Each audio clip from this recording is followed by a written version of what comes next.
Well, good morning. It is Friday, April 20th. Again, quarantine day. We got some news yesterday that I don't think was unexpected, but it has been hard, as you have heard it. Our schools will not be reopening. Spring practices, spring sports will not happen. And that's hard. Hard for our children and youth, hard for parents and grandparents. Much of our life, especially in smaller towns, but I think all over, centers around going and supporting children and youth as they participate in these sports. We are so grateful for our educators and the support staff. Lunches and breakfasts are being delivered. Home learning packets are coming. Online learning is happening. It's not easy, but it is a part of caring for one another. This morning I would like to begin in the Hebrew Bible. I want to read a passage from Deuteronomy chapter 30. And this is the New Revised Standard Version. Then Moses said to the Israelites, I call heaven and earth to witness against you today that I have set before you life and death, blessings and curses. Choose life so that you and your descendants may live, loving the Lord your God, obeying him and holding fast to him, for that means life to you and the length of your days. Well, we're in a time where we're trying to find explanations, a lot of why questions. And I think over the years, there's been a phrase, maybe even coming today, that we have heard or said ourselves, that everything happens for a reason. It's an interesting phrase. And sometimes the way in which it is interpreted and the way in which we live guided by it. In 2016, Adam Hamilton wrote a book called Half-Truths, talking about the fact that many of these phrases that we use so easily to help orient life and faith and the events around us have some truth, but not full truth in the way in which it is sometimes interpreted. You know, we live in a world, and we know that, we live in a world of cause and effect. We know that certain actions have consequences. We live in the midst of that understanding. But there is a problem. Well, there's several problems with this statement that everything happens for a reason. There is truth in it because of the cause and effect. Certain actions taken may result in consequences or situations not planned for, not anticipated. And then that half-truth is valid. But when we blindly or openly or quickly apply it to everything that's happening around us, then we can find the half part. Because if we accept that fully, everything happens for a reason, what happens to our responsibility? Do we then become not responsible for our personal actions? Because if it happened for a reason, then what we did didn't matter and didn't cause or isn't a part of it. Secondly, the everything happens for a reason. It makes God responsible for everyone's actions. So anything that happens, God did. good or bad. Anything that happens, now God is responsible for. And then logically, the third problem with everything happens for a reason is it makes everything that happens a part of God's plan. And sadly, that can lead to fatalism and indifference. You know, God's already determined when I'm going to die. So why should I take care of my body? Why should I take a healthy lifestyle? If God's the one who gave me the cancer, then why should I fight it?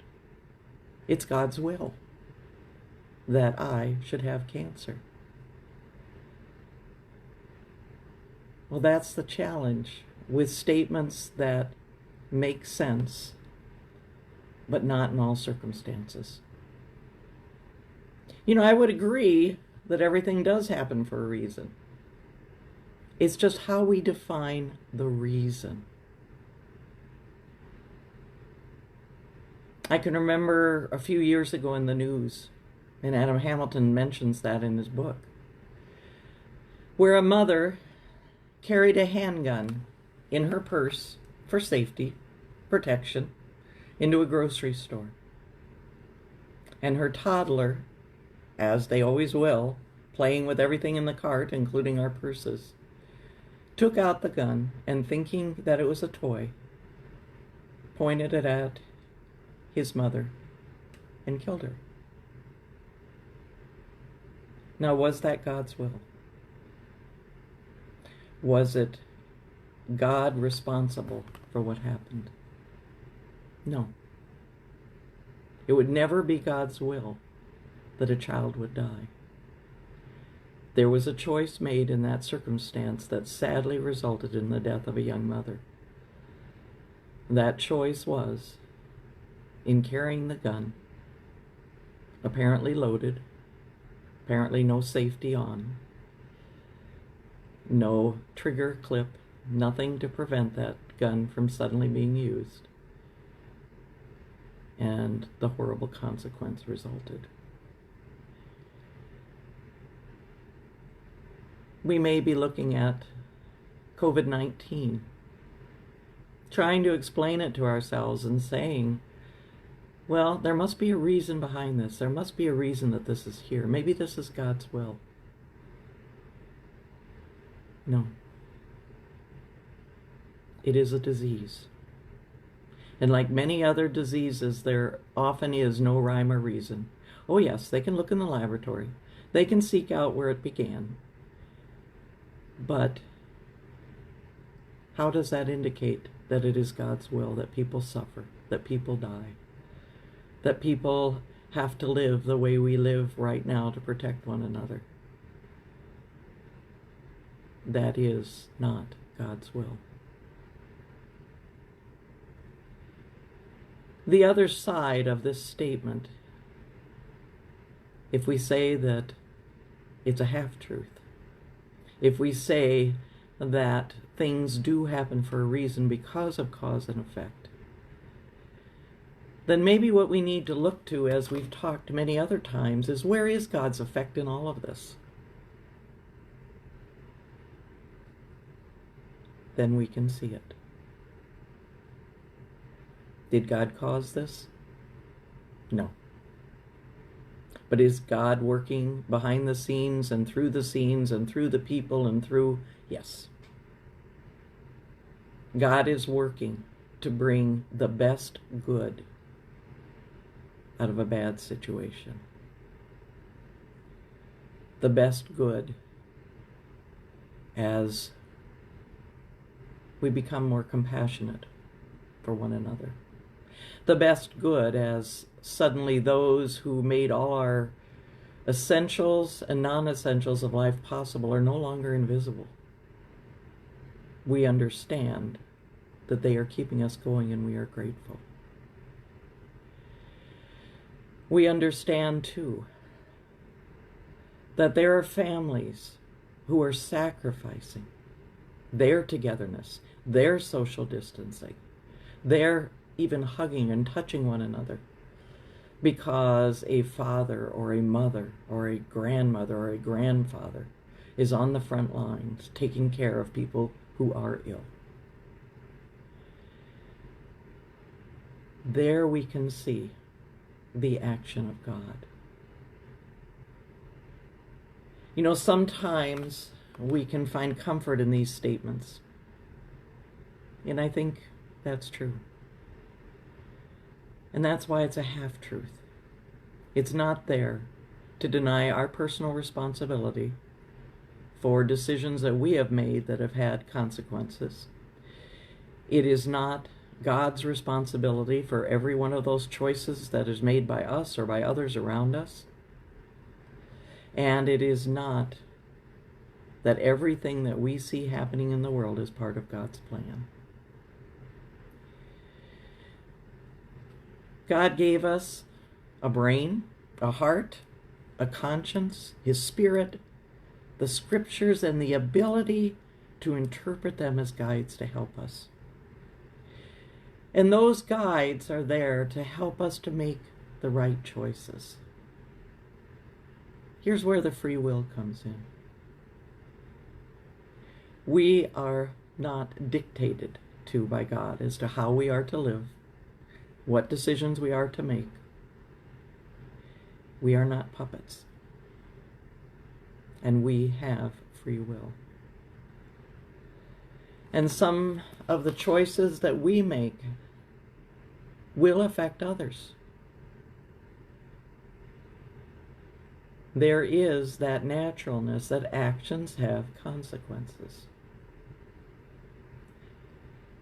We're watching the push and pull in our nation on opening or not opening.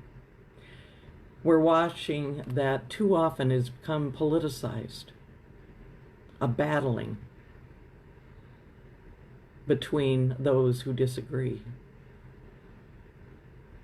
in all other things and have decided to use COVID-19 and social distancing as a platform on which to fight out those other issues. And it isn't fair. It's confusing for all of us. We are going to be opening little by little. If we open too soon, everything, the scientists, the expert, the medical personnel have told us very clearly what the effect will be of that action. And I think it would be so much harder for us to go back to what we're doing right now after beginning the opening. And so we need to be patient. We need to continue this protection that we're doing for one another. We need to trust that in Minnesota, there are those who are working hard to get us back to work safely, step by step. Beginning with the businesses that can do social distancing. And it has been planned behind the scenes with many of those businesses, the 3 steps of the plan that they need to follow to keep us safe. Actions do have consequences. Everything does happen for a reason to a point. Just in the naturalness of that equation, actions have consequences. It is not God's will that we are dealing with COVID-19. It is God's intention that through us, as we use the freedom given well, that we will do all possible to save lives.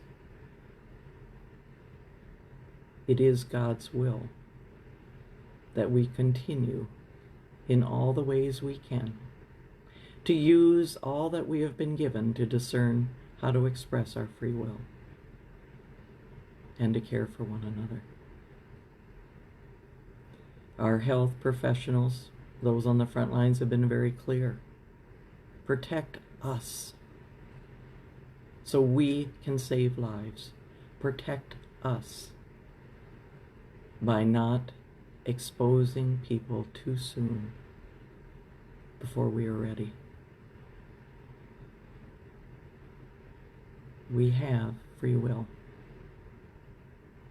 Let us use that free will to make good decisions, to continue to care for one another, to reach out to support one another, and to be patient in the time that it will take to unfold the changes safely. You know, when Moses spoke in our passage today, when he talked to the people in that speech that was given in Deuteronomy, when he did that, he was sharing with them, just as we have discussed this morning, that we do have a choice. Life, death, blessings, curses. Choose life, so that your descendants may live, loving the Lord your God, obeying him, and holding fast to him, for that means life to you and length of days. May you be blessed today. Amen.